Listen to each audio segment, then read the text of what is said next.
സയ്യിദുൽ ഉലമ സയ്യിദ് മുഹമ്മദ് ജിഫ്രി മുത്തുക്കോയത്തങ്ങൾ പാപ്പ നമ്മളെ ഒന്ന് നോക്കിക്കിട്ട അത്തിപ്പറ്റ ഉസ്താദിന്റെ ഒരു നോട്ടത്തിൽ നോട്ടം അങ്ങോട്ടും ഇങ്ങോട്ടും ഒരുപോലെയാണ്. അമ്പിയാക്കളോ ഔലിയാക്കളോ ആയതുകൊണ്ടാണ് പിന്നത് പറയാതിരുന്നത് എന്നതുപോലെ എല്ലാ സ്വഹാബത്തും ഔലിയാക്കളാണ്. സുഹ്ബത്ത് വളരെ പ്രധാനപ്പെട്ടതാണ്. ഒരു സ്വാലിഹായ മനുഷ്യന്റെ സാന്നിധ്യത്തിൽ ചെന്നിരിക്കുക, ഒരു സ്വാലിഹായ മനുഷ്യന്റെ സാന്നിധ്യം ലഭിക്കുക. കുട്ടി ജനിച്ചാൽ ആദ്യം അമ്മക്ക് കാണിച്ചു കൊടുക്കണം എന്നുള്ള പറയാം. ഒരു കുട്ടി ഉണ്ടായാൽ കുട്ടിനെ ആദ്യം ആർക്ക് കാണിച്ചു കൊടുക്കണം? അമ്മക്ക് കാണിച്ചു കൊടുക്കണം. എന്താ കാരണം? ഒരു കുട്ടിയെ സംബന്ധിച്ച് ഏറ്റവും സ്വാലിഹ കുട്ടിയുടെ ഉമ്മയാണ്. കാരണം അൽ ജന്നത്തു തഹ്ത അഖ്ദാമിൽ ഉമ്മഹാത്ത്, സ്വർഗ്ഗം അമ്മാന്റെ കാലിന്റെ ചോട്ടിലാണ് എന്നാണ്.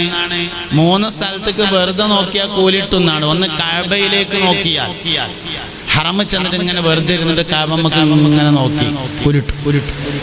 2 ഖുർആനിലേക്ക് വെറുതെ നോക്കിയാൽ കൂലി കിട്ടും.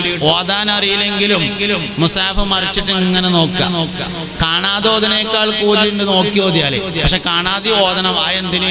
ഹിഫ്ള് മറക്കാതിരിക്കാൻ. കാണാതെ അറിയണത് മറക്കാതിരിക്കാൻ വേണ്ടിയിട്ട് കാണാതെ ഓതണം. യാസീൻ ഇടക്ക് നോക്കിയിട്ട് ഓതുക, ഇടക്ക് കാണാതെ ഓതുക. തീരെ കാണാതെ ഓതിയില്ലെങ്കിൽ പഴയ ആൾക്കാർ പറയും പോലെ പൊട്ടി തിരിച്ചമാതിരി ആയത്തുല്ലഹിന്റെ അവിടെ നിന്ന് കഴിച്ചിലേക്ക് കിട്ടൂല, കടന്നിട്ട് ഇങ്ങനെ തിരി. അപ്പൊ കാണാതെ ഓതണമെങ്കിൽ കാണാതെ ഇടക്ക് ഓതണം. പക്ഷെ കൂലി അതിനാണ് കണ്ടോതണേനാ കൂടുതലിട്ട. ഒരു തമാശ